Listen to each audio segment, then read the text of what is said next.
らせします。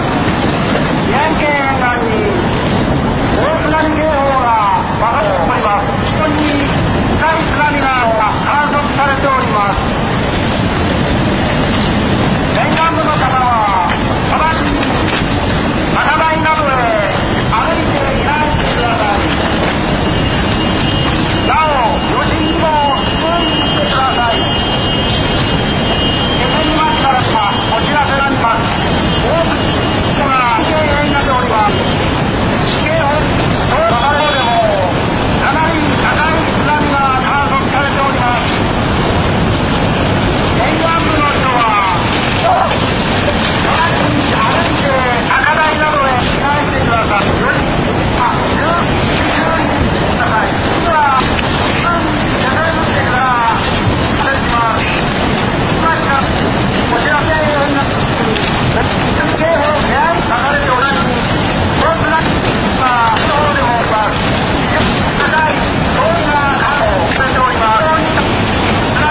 沿岸部の人は直ちに歩いて高台へ避難してください。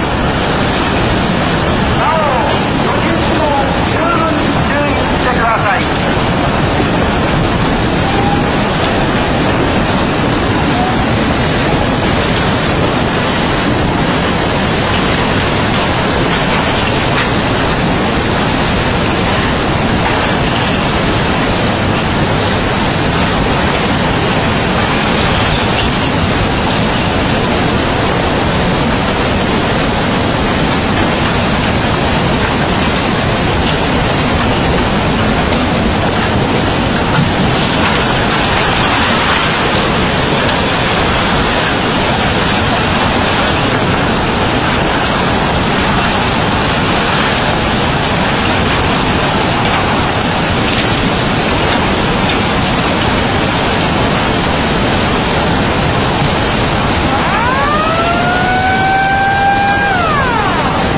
おいおいおい。